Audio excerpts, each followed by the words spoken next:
Déjà, tout d'abord, je voulais rendre hommage aux victimes du drame à Bolou, aux familles des victimes. Ensuite, concernant le match, on savait que c'était une grosse équipe offensivement. Ils ont beaucoup de talent, on l'a vu aujourd'hui. Donc, il fallait bien défendre. Aujourd'hui, le coach, il n'a pas eu le choix de mettre une défense à 3 parce qu'il manquait énormément de joueurs défensivement. On a bien fait le travail parce qu'on n'a pas concédé énormément d'occasions. Malheureusement, ils ont manqué ce petit but pour pouvoir gagner ce match et se qualifier. Öncelikle sözlerime Bolu'da yaşanan durumla ilgili konuşmak istiyorum. Bununla başlamak istiyorum. Ölenlere Allah'tan rahmet diliyorum. Aynı şekilde de yaralılara acil şifalar, ailelerine de aynı şekilde başsağlığı dileklerimi ileterek cümlelerime başlayayım. Evet, Lyon güçlü bir takım, yetenekli oyunculara sahip, ofansif anlamda da kuvvetli bir takıma karşı oynadığımızı düşünüyorum.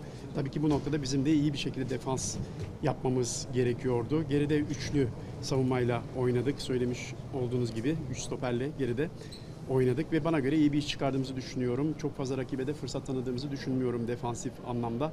Yaratmış olduğumuz pozisyonlar vardı, golle sonuçlanabilirdi. Tabii ki de oynayacağımız bir sonraki maçta amacımız, isteğimiz gruptan çıkmak olacak. On est très content de les avoir recrutés parce que malheureusement on a des manques défensivement. On a perdu BKO et Jayden sur blessure, donc il fallait recruter à ce poste. Donc on est très content, c'est des joueurs d'expérience. Ils vont nous apporter de la qualité également. Donc je suis content pour la suite. Après, pour parler du Youssouf, il a fait un très bon match aujourd'hui. Voilà, c'était pas facile de rentrer et être titulaire dès le premier match. Mais franchement, je lui donne toutes mes félicitations. Après, on a vu à l'entraînement qu'il se donne toujours à fond, à 100%. Donc moi, je suis pas surpris de sa prestation aujourd'hui.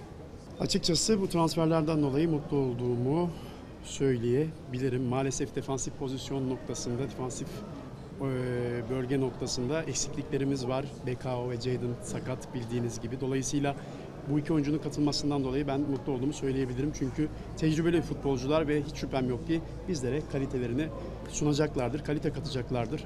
Yusuf'la ilgili şunları söyleyebilirim. Gerçekten bugün çok iyi bir maç çıkardı. Kolay değil tabii ki böyle bir rakibe karşı ilk 11 başlamak ama ben kendisini gerçekten tebrik ediyorum. Çok iyi bir maç çıkardı. Zaten idmanda da %100 bir şekilde performans gösteriyor. Dolayısıyla bugün göstermiş olduğu performans beni şaşırtmadı. Ouais, de toute façon, il va falloir gagner tous les matchs. On est à 6 points de retard. On n'a pas le droit à l'erreur. Donc il va falloir vite se reconcentrer sur ce week-end. Le match de Godzepe, c'est une équipe surprise cette année. Voilà, ils ont fait beaucoup de bons résultats, surtout à domicile.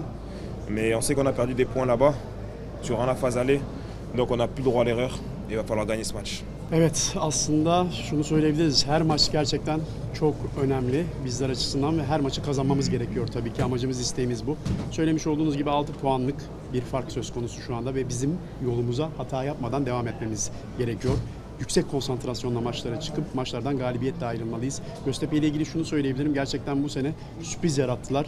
Gösterdikleri performansla beraber oynamış oldukları maçlarda gerçekten iyi performans ortaya koydular. Özellikle evlerinde oynadıkları maçlarda. Tabii ki bizim amacımız, isteğimiz hatasız yolumuza galibiyetlerle devam edebilmek.